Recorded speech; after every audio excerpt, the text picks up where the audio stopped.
अब कहानी शुरू होती है बॉबी नाम के एक लड़के से, जो एक नामी अमीर स्कूल में एडमिशन लेने आता है। उसके माता पिता को लगता है कि यही स्कूल उसे ऊंचे समाज में ले जाएगा। शुरुआत में बॉबी भी खुश होता है, लेकिन जैसे ही वो अपने रूममेट विलियम से मिलता है, सारा नजरिया बदलने लगता है। विलियम बताता है कि ये स्कूल बाहर से जितना चमकता है, अंदर से उतना ही डरावना है। बॉबी स्कूल के उद्घाटन समारोह में जाता है और वहां एक सीनियर गोल्डन बालों वाली लड़की को देखकर बात करने की कोशिश करता है, लेकिन तभी एक सिल्वर बालों वाला सीनियर उसे डांट देता है। स्कूल के सख्त नियम हैं, जूनियर्स को सीनियर्स से बात करने की इजाजत नहीं है, यहाँ तक कि उन्हें देखना भी मना है। बाद में विलियम बताता है कि वो लड़का डिसिप्लिन इंचार्ज है, जिसके परिवार की पीढ़ियां इसी स्कूल से जुड़ी रही हैं। उधर प्रिंसिपल भाषण देने आता है, जिसमें वो बस दो बातें साफ करता है। पहली, कोई झील में नहीं नहाएगा, और दूसरी, जंगल में बिना इजाजत कोई नहीं जाएगा। इसी समय एक टीचर हैंक जंगल में जॉगिंग कर रहा होता है और उसे एक विशालकाय टावर दिखता है, जिसे बहुत कम समय में खड़ा कर दिया गया है। ये एक जल दबाव टावर होता है। इसी समारोह के दौरान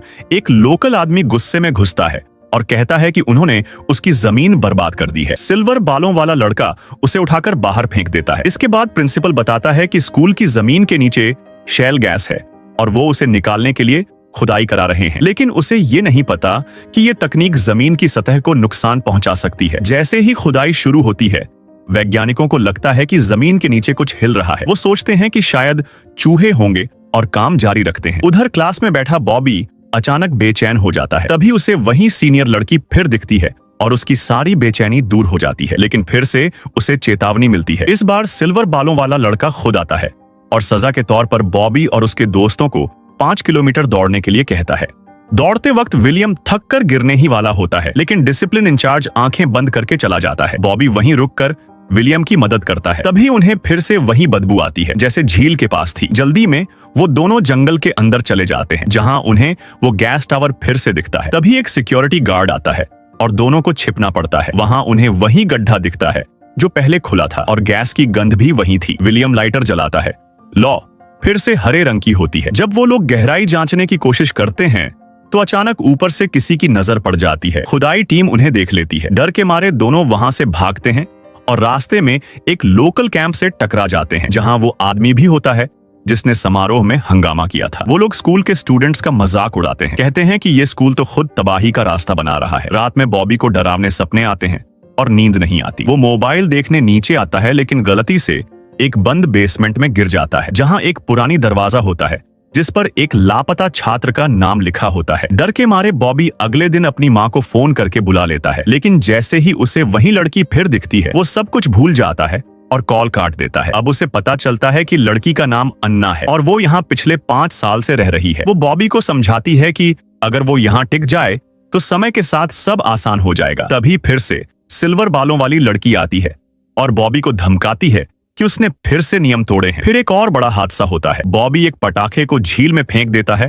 और वहां जोरदार विस्फोट होता है। स्कूल प्रिंसिपल इसे गैस लीक कहकर टाल देता है, लेकिन टीचर हैंक को शक होता है कि ये खुदाई के कारण हुआ है। फिर भी प्रिंसिपल सब बातों से ध्यान हटाकर स्टूडेंट्स को सजा देती है कि वो इस हफ्ते हॉस्टल से बाहर नहीं जाएंगे। बॉबी उदास हो जाता है, लेकिन तभी देखता है कि अन्ना किसी और लड़के से हंस हंस कर बात कर रही है और वो और दुखी हो जाता है। तभी पूरी स्कूल बिल्डिंग हिलने लगती है, बिजली चली जाती है और खुदाई टीम को फिर से गड्ढे में कुछ चलता हुआ दिखता है। फिर अचानक एक विशाल जानवर लोहे की ग्रिल तोड़कर निकलता है और खुदाई टीम पर हमला कर देता है। उधर जंगल में टेंट लगाए स्थानीय लोग भी उन राक्षसों का शिकार बनते हैं। एक हेलीकॉप्टर भी क्रैश हो जाता है। बॉबी और विलियम ये सब दूर से देखते हैं और डर के मारे वहां से निकलते हैं। रास्ते में उन्हें अन्ना और उसकी फ्रेंड मिलती है, जो भी सो नहीं पा रही थी। चारों लोग जंगल की तरफ जाते हैं, लेकिन वहां सब टेंट उजड़े हुए होते हैं।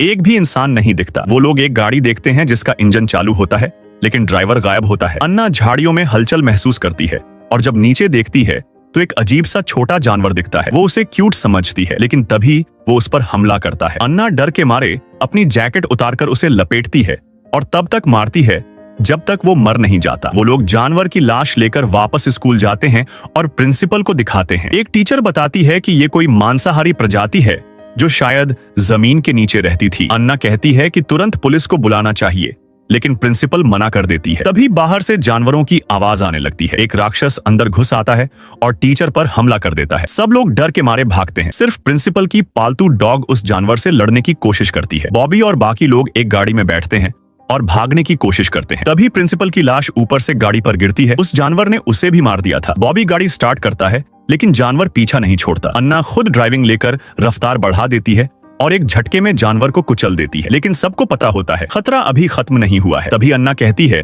कि उसका भाई अभी स्कूल में ही है। बॉबी चौंक जाता है। अब क्या वो वापस जाएंगे? पीछे बैठी अन्ना अब और नहीं देख पाती। वो खुद स्टीयरिंग पकड़ती है और गाड़ी की स्पीड को तेज कर देती है। एक की अचानक अन्ना ब्रेक मार देती है। पूछने पर पता चलता है कि उसका भाई अब भी स्कूल के अंदर फंसा हुआ है। ये सुनकर बॉबी को याद आता है कि जिसे वो अन्ना का बॉयफ्रेंड समझ रहा था वो दरअसल उसका भाई था। खुशी से भरकर उसने तुरंत वापस चलने की बात कही। सब लोग स्कूल के स्टोर रूम में पहुंचते हैं और वहां से राक्षसों से लड़ने के लिए हथियार जुटाते हैं। उधर अन्ना का भाई अभी भी फैशन नाइट पार्टी में मस्त होता है। दूर से देख रहे विलियम को देखकर बोल पड़ता है, सीनियर्स जीना जानते हैं। बॉबी बहादुरी दिखाने के चक्कर में सबसे पहले दौड़कर अन्ना के भाई को बचाने जाता है, लेकिन खुद ही पकड़ लिया जाता है और उसे शो का हिस्सा बना दिया जाता है। इसी बीच सिल्वर हेयर वाला डिसिप्लिन अफसर फिर प्रकट होता है और बॉबी को नियम तोड़ने का ताना मारता है। तभी कुछ राक्षस भीड़ में घुस जाते हैं और चीखों से पूरा माहौल थर्रा उठता है। अन्ना जल्दी से बॉबी की रस्सी खोलती है और सब लोग वहां से भाग निकलते हैं। तभी वहां टीचर हैंक आ जाते हैं, लेकिन एक राक्षस उन पर झपट पड़ता है। गिरते हुए हैंक के हाथ में एक लंबी छड़ थी जो सीधे राक्षस के सीने में घुस जाती है। बाकी बचे छात्रों ने मिलकर उस राक्षस को खत्म किया और सब लोग भागते हुए स्कूल के गोदाम में वापस आते हैं। अब उनके पास दो ही रास्ते थे, या तो यहीं छिपकर बचाव की प्रतीक्षा करें या किसी तरह स्कूल से बाहर निकलें। अचानक सिल्वर हेयर वाला अफसर वहां आ धमकता है और टीचर हैंक को गोली मार देता है। फिर वह सबको बताता है कि स्कूल से बाहर निकलने के लिए एक गुप्त रास्ता है, लेकिन शर्त यह है कि बॉबी पहले जाकर राक्षसों का ध्यान भटकाए। बॉबी तैयार नहीं होता और झपट कर उस पर हमला कर देता है। दोनों में हाथापाई होने लगती है। तभी दूर से एक गोली चलती है और सिल्वर हेयर वाला जमीन पर गिर पड़ता है। उसके मुंह से खून बहता है, लेकिन वो फिर भी चिल्लाता है, क्या तुम लोग नहीं जानना चाहते उस सुरंग का रास्ता? फिर वह जेब से एक सिग्नल गन निकालता है, लेकिन उससे पहले कि वह गोली चला पाए खिड़की से दो राक्षस आते हैं और उसे दो हिस्सों में चीर देते हैं। टीचर हैंक फिर अपनी जान की बाजी लगाकर छात्रों को भागने का मौका देते हैं। बॉबी को याद आता है कि स्कूल के नीचे एक पुराना तहखाना था। अब कुछ भी सोचे बिना सभी वहीं से नीचे उतरते हैं, लेकिन रास्ते में दीवार पर बनी पेंटिंग्स देख सभी हैरान रह जाते हैं। ये स्कूल असल में राक्षसों को कैद करने के लिए ही बनाया गया था। अब समझ में आता है कि वो सारी सुरंगें राक्षसों ने खुद खोदी थी और शायद यही उनका असली ठिकाना है। पीछे मुड़ने का कोई रास्ता नहीं बचा था, इसलिए सभी आंख बंद कर आगे बढ़ते हैं। तभी सामने से एक परछाई आती है। वो कोई और नहीं बल्कि वो बड़ा दाढ़ी वाला लोकल आदमी था। उसने बताया कि वो भी कभी इसी स्कूल का छात्र था, लेकिन जब उसका भाई इन्हीं सुरंगों में गायब हुआ तभी उसे सच्चाई का एहसास हुआ। उसने बहुत बार गैस ड्रिलिंग का विरोध किया, लेकिन किसी ने नहीं सुनी। तभी एक राक्षस अंधेरे से निकलता है